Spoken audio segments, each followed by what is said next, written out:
Continuation. Chapter 2.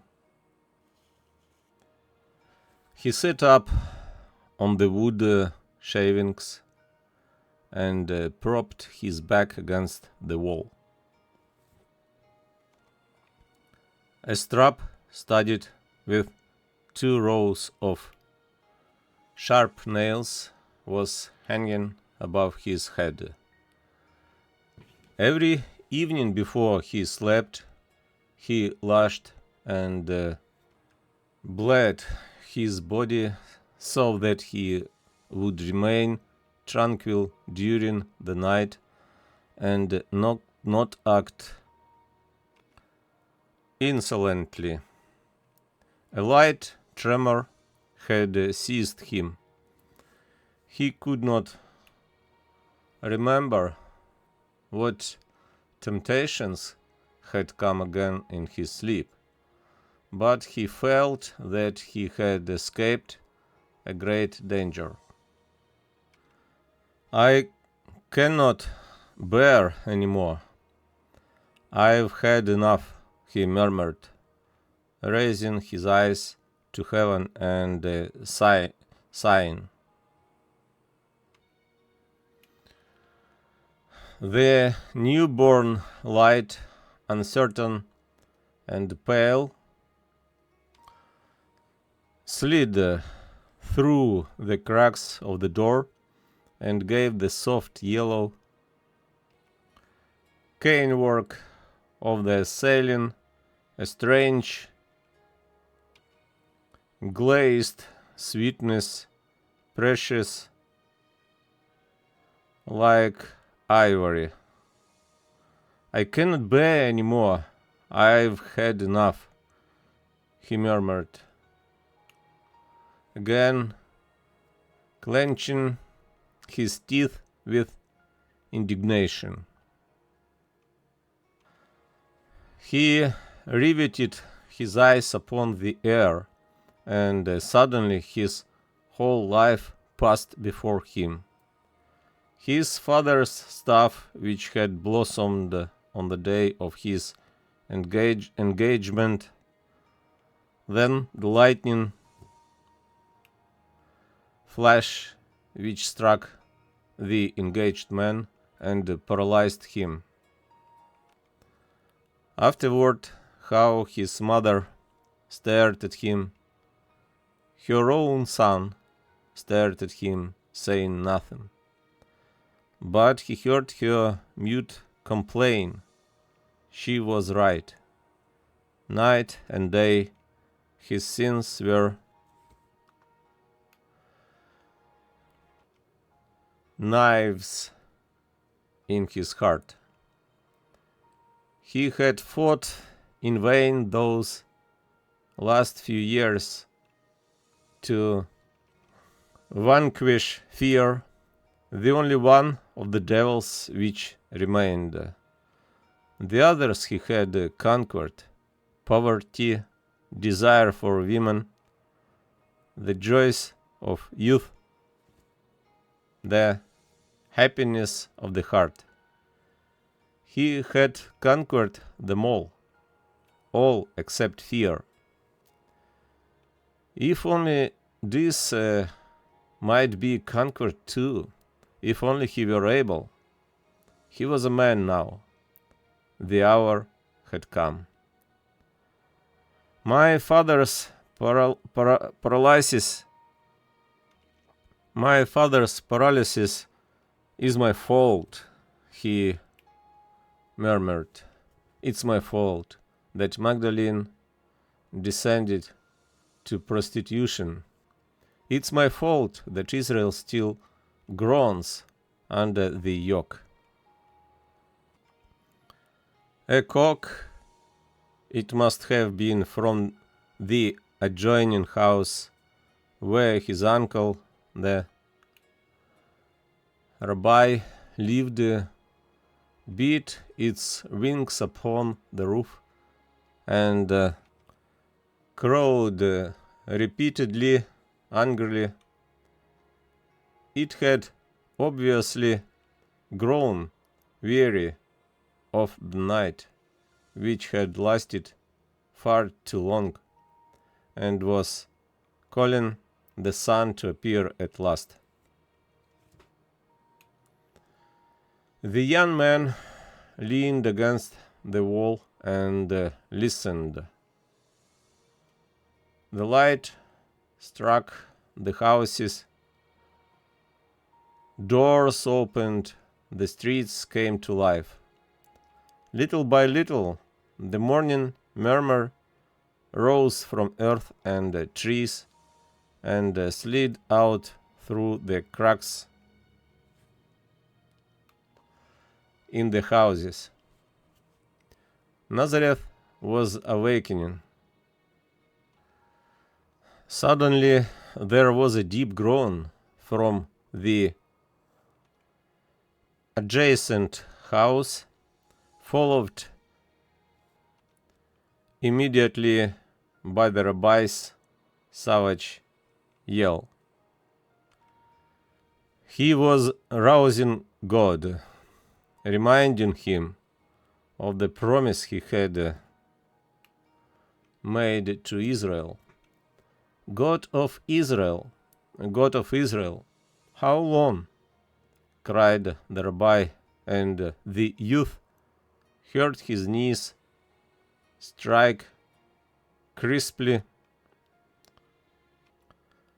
hurriedly against the floorboards. He shook his head. He is praying, he murmured. He is prostrating himself and calling on God. Now he will bang on the wall for me to start my prostrations. He frowned angrily. It's bad enough I have to deal with God without also having to put up with men. He knocked hard on the dividing wall with his fist to show the fierce rabbi that he was awake and praying. He jumped to his feet. His patched and repatched tunic rolled off his shoulder and revealed his body, thin,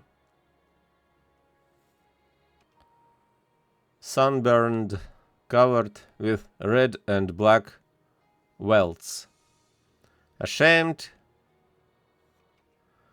he hastily gathered up the garment and wrapped it around his naked flesh. The pale morning light came through the skylight and fell upon him, softly illuminating his face. All obstinacy, pride and affection.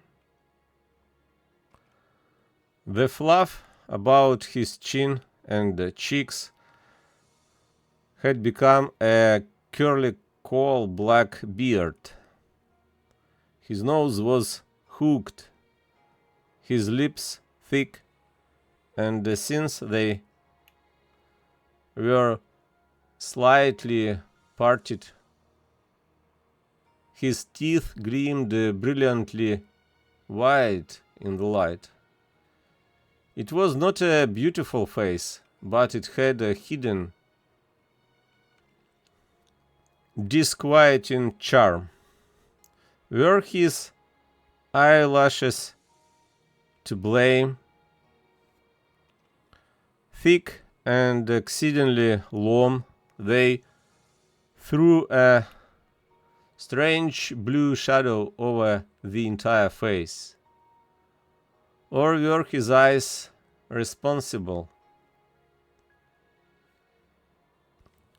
They were large and black, full of light, full of darkness, all intimidation and sweetness, flickering like those of a snake.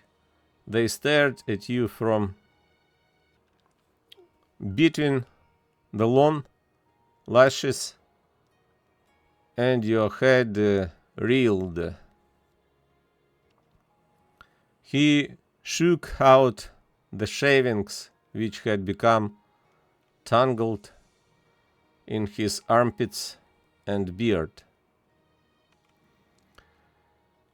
His ear had caught the sound of heavy footsteps.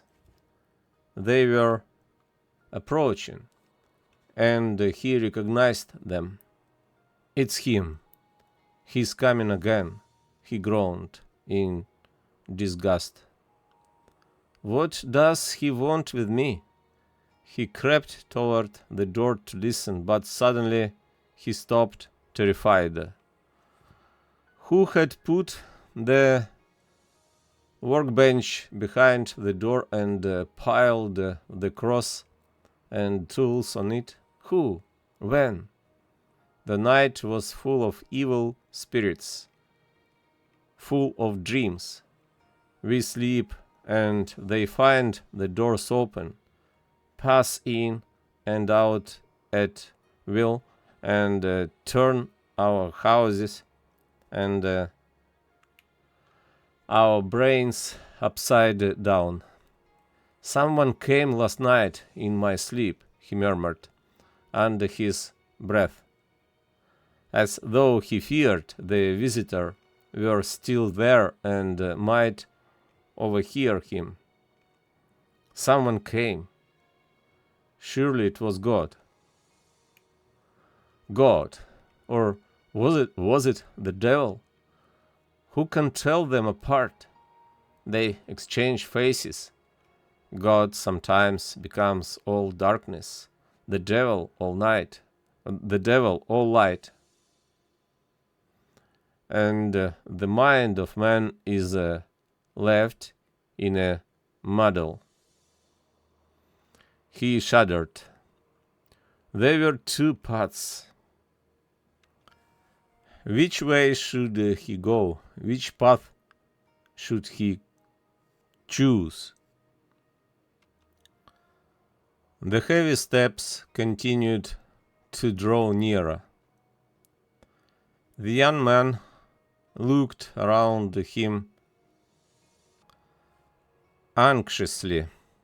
He seemed to be searching for a place to hide, to escape. He feared this man and did not want him to come, for deep within him was an old wound which would not close. Once when they were playing together as children, the other, who was 3 years older, had thrown him down and thrashed him. He picked himself up and did not speak, but he never went after that to play with the other children. He was ashamed, afraid, curled up all alone in the yard of his house. He spun in his mind how one day he would wash away his shame, prove he was better than they were, surpass them all. And after so many years, the wound had never closed, had never ceased to run. "Is he still pursuing me?" he murmured. "Still? What does he want with me? I won't let him in." A kick jarred the door. The young man darted forward, summoning up all his strength. He removed the bench and opened the door. Standing on the threshold was a colossus with a curly red beard, open-shirted, barefooted, red-faced, sweating, chewing an ear of grilled corn which he held in his hand. He swept his glance around the workshop, saw the cross leaning against the wall, and scowled. Then he extended his foot and entered. Without saying a word, he curled up in a corner, beating fiercely into the corn.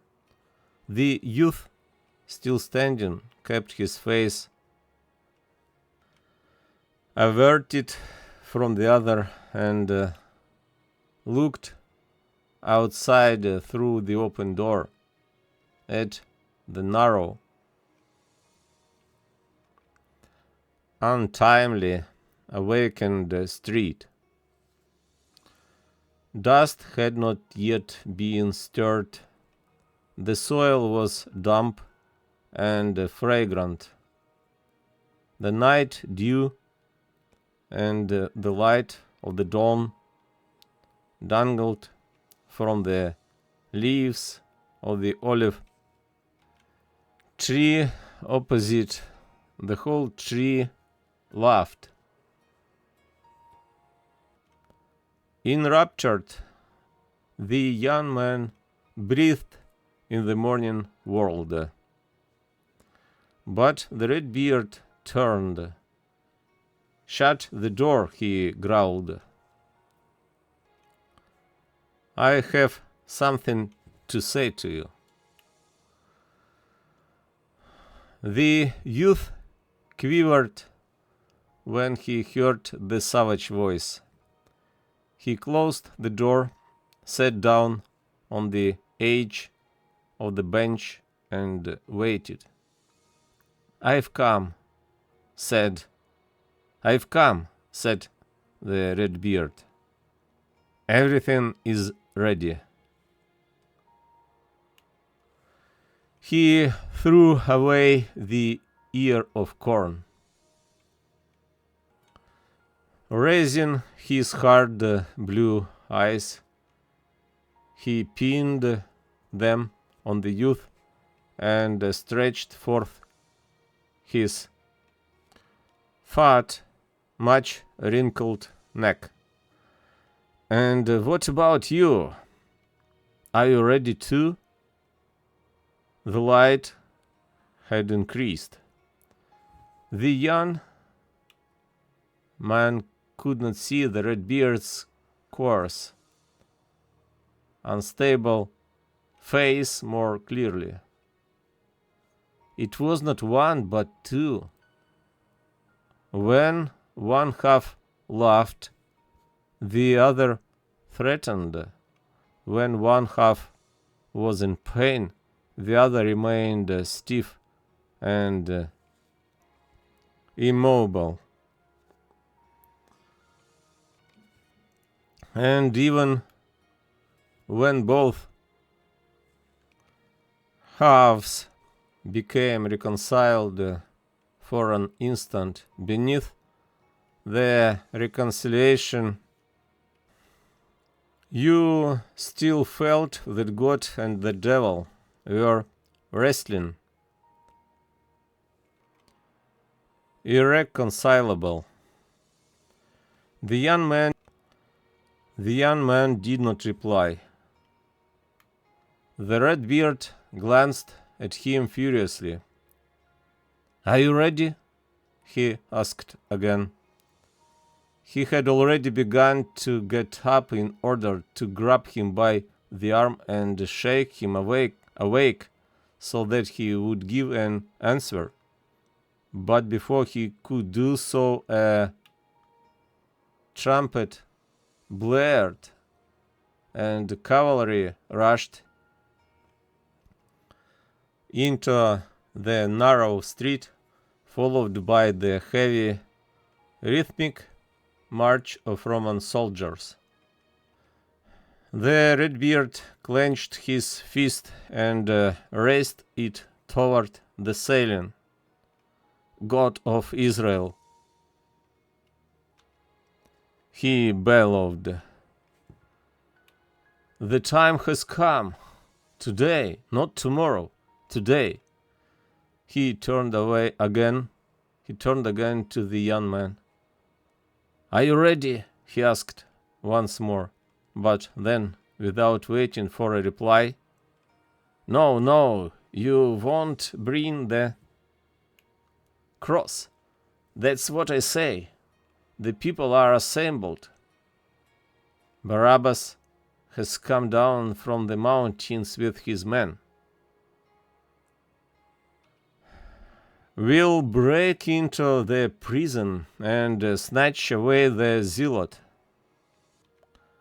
Then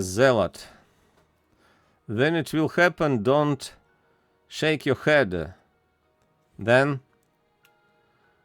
the miracle will happen. Ask your uncle, the rabbi. Yesterday he gathered all of us together in the synagogue.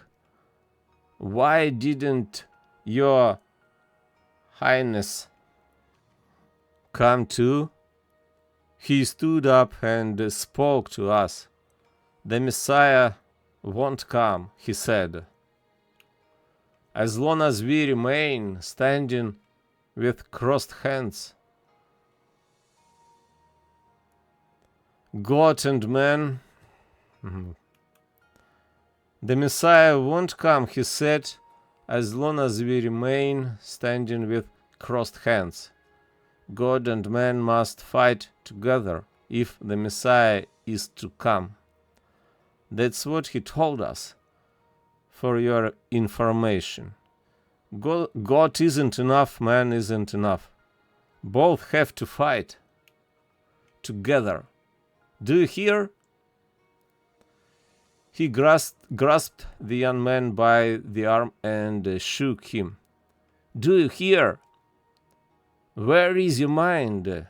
You should have been there to listen to your uncle. Maybe you would have come to your senses. Poor devil. He said the zealot. Yes, the very zealot. The Roman infidels are going to crucify today might be the one we've waiting for over so many generations. If we leave him unaided, if we fail to rush out and save him, he will die without revealing who he is. But if we run and save him, the miracle will happen. What miracle? He will throw off his rags, and the royal crown of David will shine on his head. That's what he told us, for your information. When we heard him, we all shed tears. The old rabbi lifted his hands to heaven and shouted, Lord of Israel, today, not tomorrow, today. And we, every one of us, raised our hands, looked up at heaven and yielded, threatened, wept. Today, not tomorrow, today.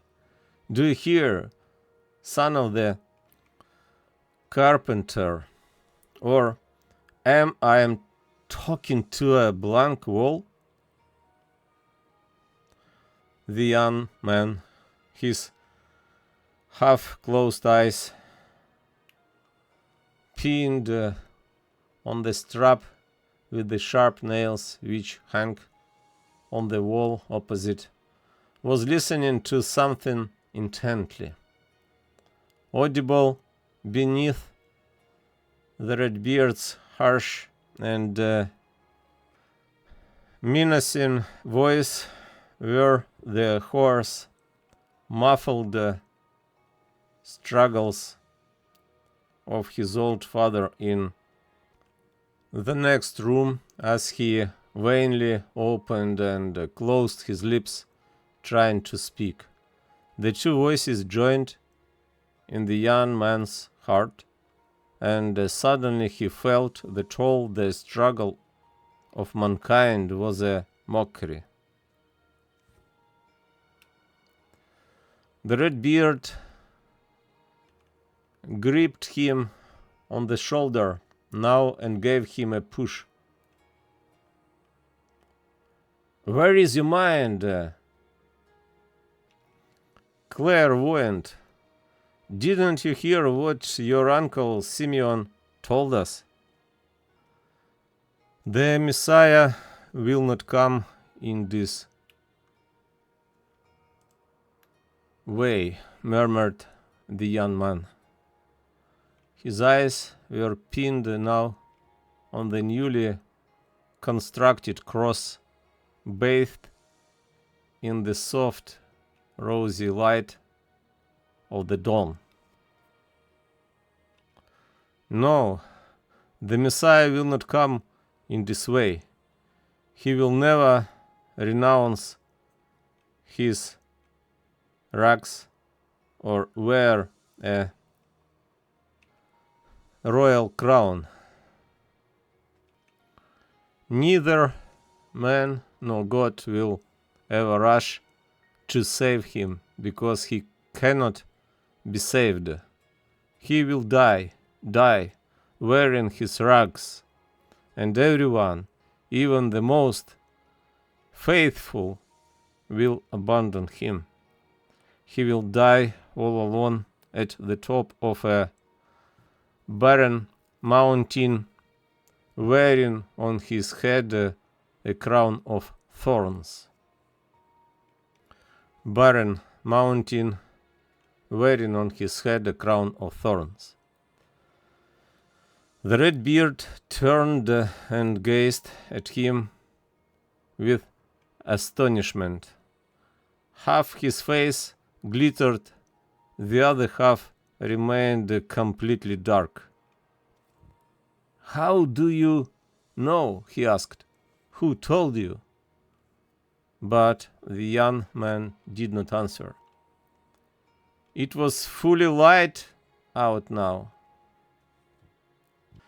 He jumped off the bench, seized a handful of nails and a hammer, and approached the cross. But the red beard anticipated him. Reaching the cross with one great stride, he began to punch it rapidly and to spit on it as though it were a man. He turned his beard, mustache, and eyebrows pricked the young man's face. "Aren't you ashamed?" he shouted. "All the carpenters in Nazareth, Cana, and Capernaum refused to make a cross for the zealot. And you are not ashamed, not afraid. Suppose the Messiah comes and finds you building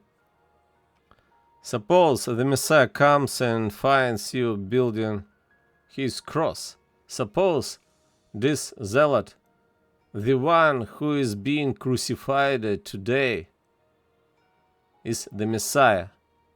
Why didn't you have the courage, like the others, to answer the centurion? I don't build crosses for Israel's heroes."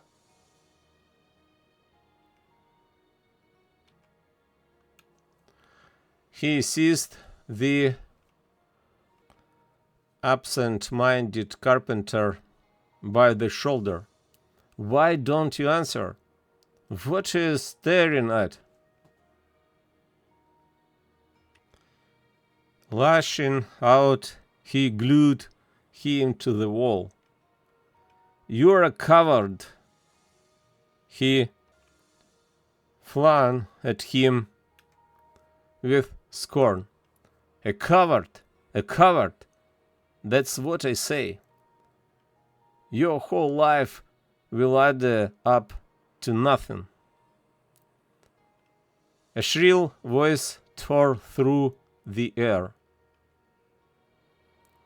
Abandoning the youth, the Redbeard turned his face toward the door and listened. There was a great uproar outside. Men and women, an immense crowd, cries of "Town crier! Town crier!" And then once more the shrill voice invaded the air. "Sons and daughters of Abraham,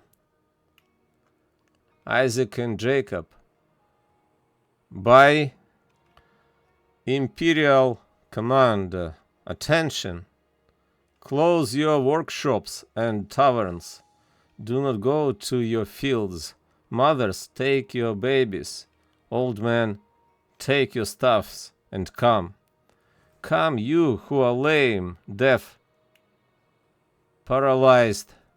Come to see how those who lift their hands against our master, the emperor, long may he live, are punished. To see how this villainous rebel, their zealot, will die." The Redbeard opened the door, saw the agitated crowd, which was now silent and listening, saw the town crier upon a rock, skinny, hatless, with his long neck and long, spindly legs and spat. "Damn you to hell, traitor!" he bellowed. Slamming the door furiously, he turned to the young man. His collar had risen clear to his eyes. "You can be proud of your brother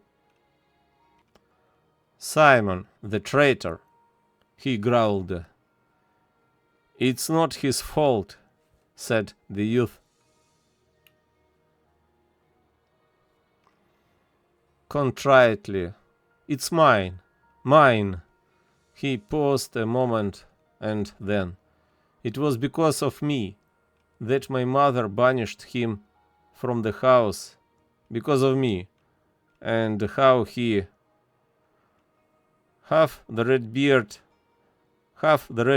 face sweetened and was illuminated for an instant, as though it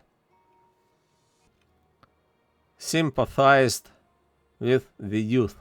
"Youth, how will you ever pay for all those sins, poor devil?"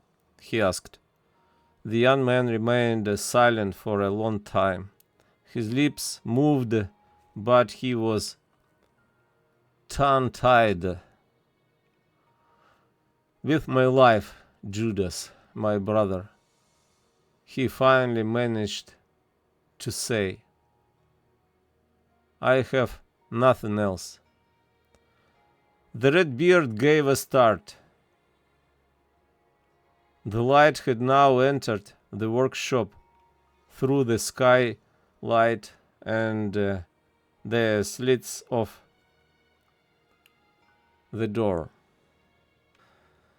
The youth's large, pitched black eyes gleamed. His voice was full of bitterness and fear. "With your life?" said the Redbeard, taking hold of the other's chin. "Don't turn your head away from me. You are a man now. Look into my eyes. With your life? What do you mean?" "Nothing." He lowered his head and was silent. But suddenly, don't ask me, Judas, my brother." Judas clasped the young man's face between his palms. He raised it and looked at it for a long time without speaking. Then, tranquilly, he let it go and moved toward the door. His heart had suddenly been roused.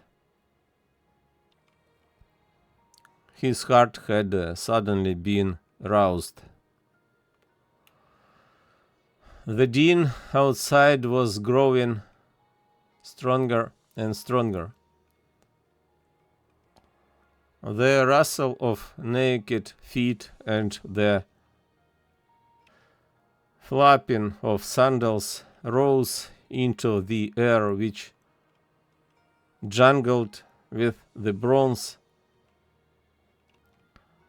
bracelets and thick ankle rings of the women. Standing erect on the threshold, the Redbeard watched the crowds that continually poured out of the alleyways. Everyone was mounting toward the opposite end of the village, toward the accursed hill where the crucifixion was to take place. The men did not speak. They cursed between their teeth and beat their staffs against the cobbles. Some of them secretly held knives in their fists beneath their shirts. The women were screeching. Many had thrown back their kerchiefs, undone their hair, and began to chant the dirge. The head ram of this flock was Simeon, the old rabbi of Nazareth, shrunken, bent over with the years, wrapped and contorted by the evil disease, tuberculosis, a scaffolding of dry bones which his indestructible soul held together and kept from collapsing. The two skeleton hands with their monstrous bird-like talons squeezed and sacerdotal crozier with the pair of entwined snakes at its top and banked it down on the stones. This living corpse smelled like a burning city. Seeing the flames within his eyes, you felt that flesh, bones, and hair, the whole ramshackle body, were afire. And when he opened his mouth and shouted, "God of Israel!" smoke rose from the top of his head. Behind him filed the stooping, large-boned elders with their staffs, bushy eyebrows, and forked beards. Behind them the able-bodied men, then the women. Bringing up the rear were the children, each with a stone in hand, and some with slings over their shoulders. They all advanced together, rambling softly, mutely, like the sea. As Judas leaned against the doorpost and watched the men and women, his heart swelled. They are the ones, he reflected, the blood rushing to his head. They are the ones who together with God will perform the miracle. Today, not tomorrow, today. And immense, high-ramped man-like woman broke away from the crowd. She was fierce and maniacal, and the clothes were falling off her shoulders. Bending down, she grabbed a stone and slung it forcefully at the carpenter's door. "Damn you to hell, crossmaker!" she cried. All at once shouts and curses rang out from one end of the street to the other, and the children took their slings from their shoulders.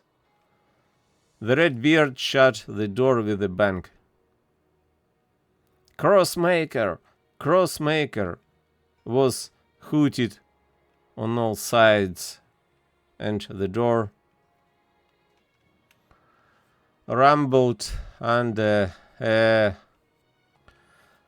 barrage of stones. The young man kneeling before the cross swung the hammer up and down and nailed the banging hard, as though he wished to drown out the hoots and curses of the street. His breast was boiling. Sparks jumped across the bridge of his nose. He banged frantically, and the sweat ran down his forehead. The red beard knelt, seized his arm, and snatched the hammer violently out of his grasp. He gave the cross a blow which knocked it to the floor. Are you going to bring it? Yes. You are not ashamed? No. I won't let you. I'll smash it to smithereens. He looked around and put out his arm to find an adze. Judas, Judas, my brother, said the young man slowly, beseechingly. Do not step in my way.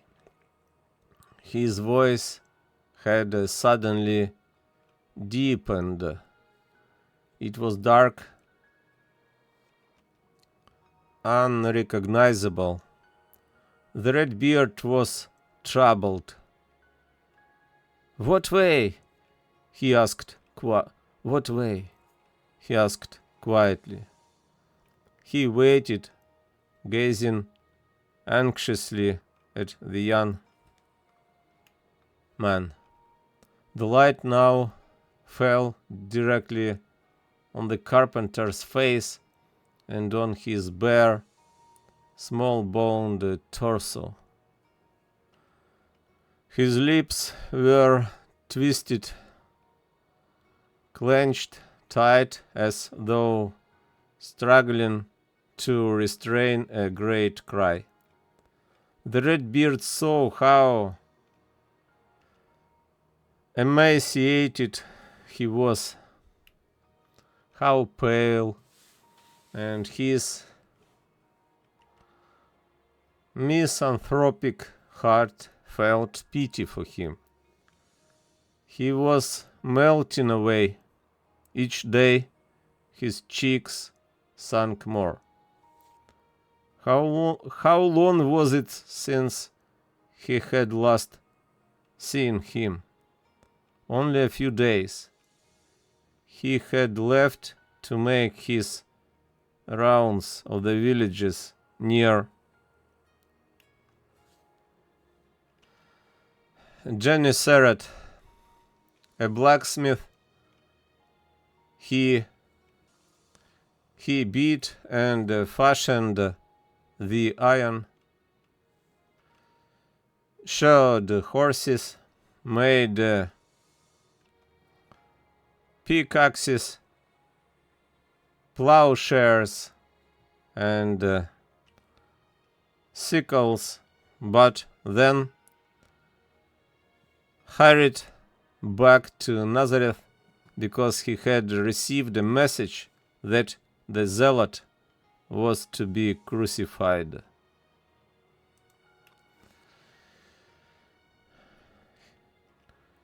He recalled how he had left his old friend, and now look how he had found him. How swollen the eyes had become. How sunken their temples. And what was that bitterness all around his mouth? What happened to you? He asked.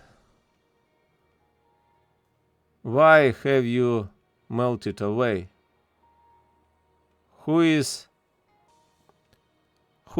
tormenting you? The young man laughed feebly. He was about to reply that it was God, but he restrained himself. This was the great cry within him, and he did not want to let it escape his lips. I am wrestling, he answered. With whom? With whom? I don't know. I am wrestling. The red beard plunged his eyes into those of the youth.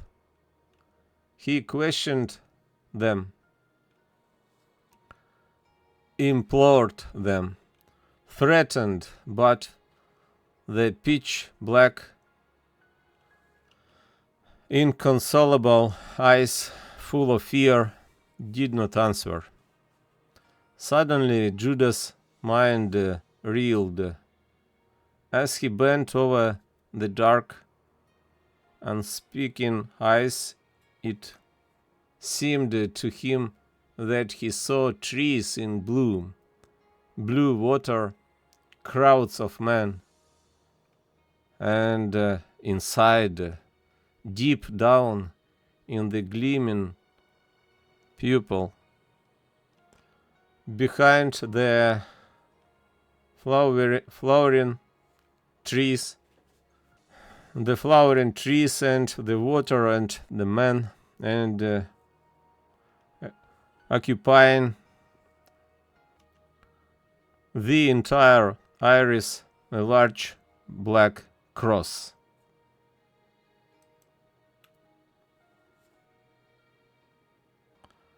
He jumped erect, his eyes popping out of his head.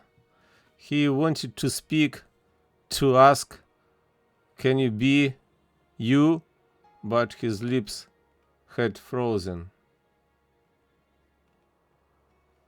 He wanted to clasp the young man to his breast, to kiss him, but his arms stretched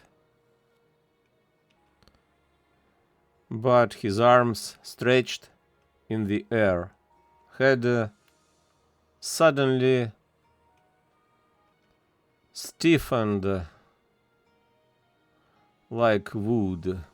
And then, as the youth saw him with his arms spread wide, his eyes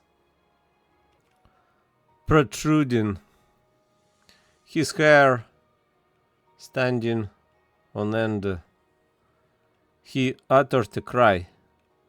The terrifying nightmare bounded out of the trapdoor of his mind.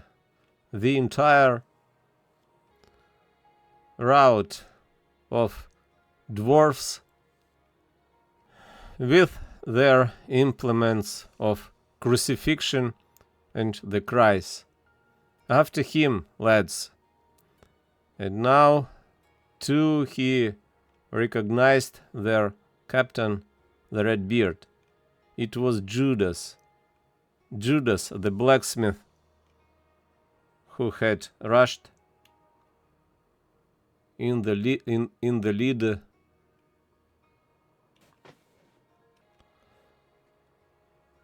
laughing wildly. The Redbeard's lips moved. "Can you be you?" He stammered. "I? Who?" The other did not answer.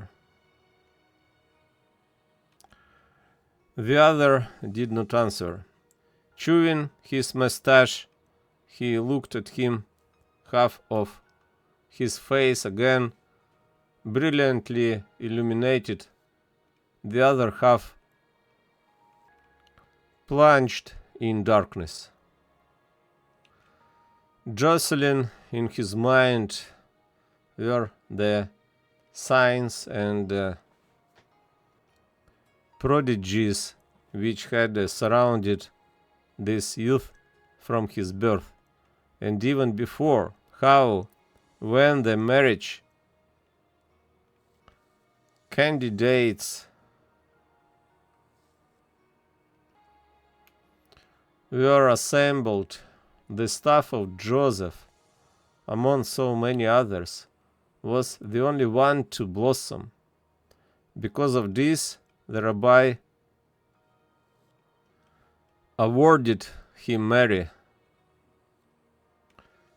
exquisite Mary, who was consecrated to God. And then how a thunderbolt struck and paralyzed the bridegroom on his marriage day before he could touch his bride, and how later it was said the bride smelled the white lily and conceived a son in her womb, and how the night before his birth she dreamed that the heavens opened, angels descended, lined up like birds on the humble roof of her house, built nests and began to sing. And some guarded her threshold, some entered her room, lighted a fire, and heated water to bathe the expected infant, and some boiled broth for the confined woman to drink. The red beard approached slowly, hesitantly, and bent over the young man. His voice was now full of longing, entreaty, and fear. "Can you be you?" he asked once more. But again he dared not complete the question.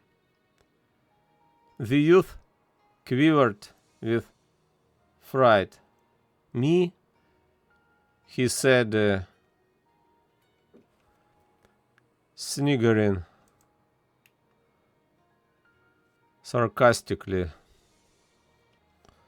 "But don't you see me? I'm not capable of speaking.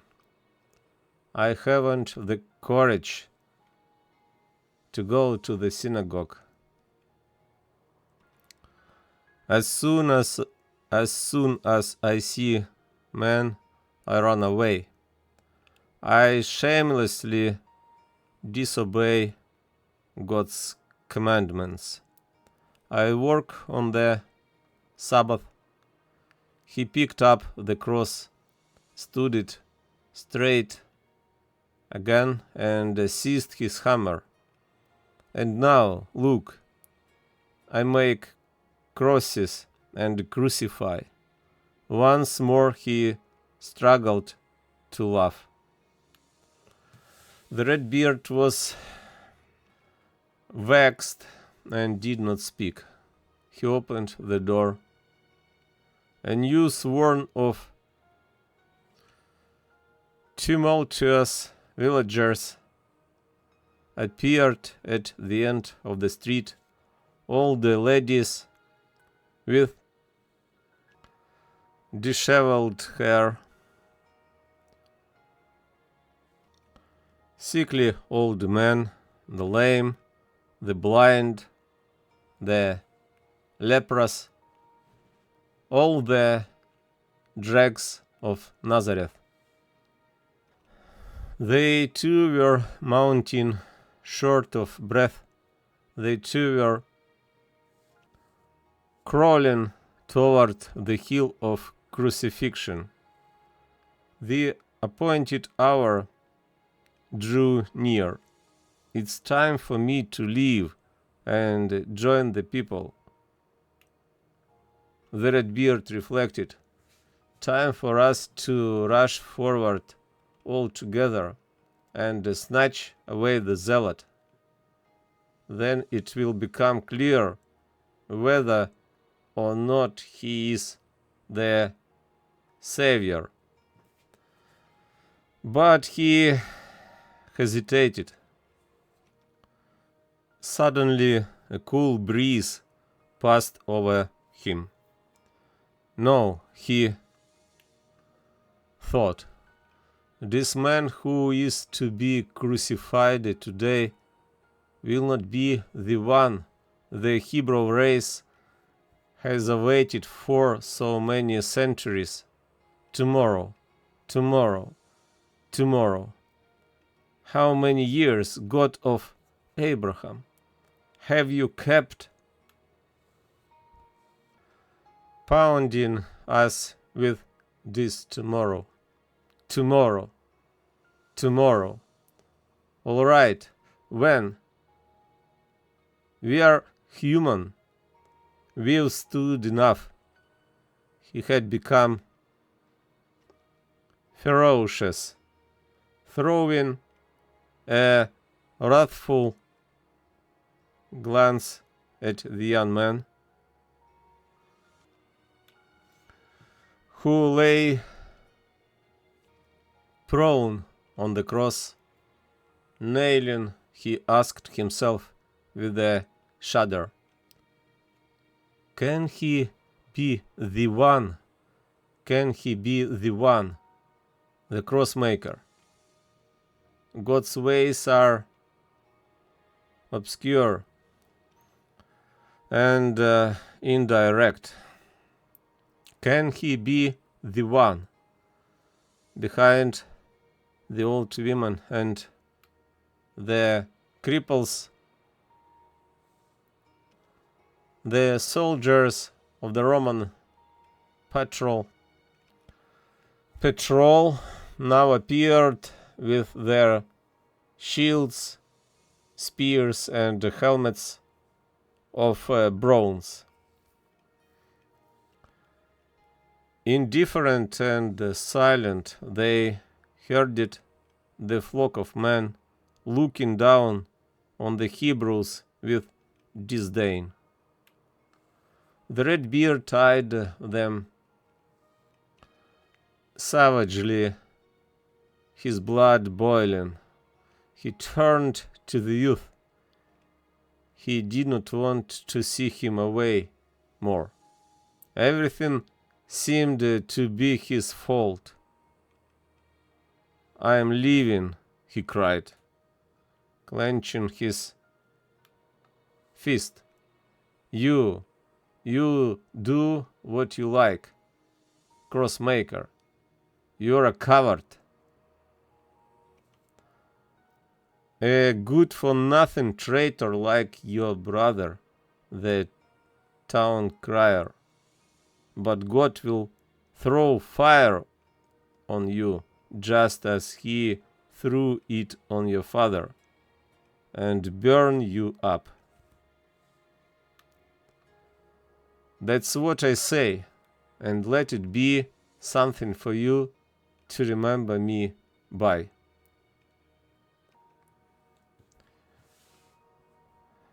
To be continued.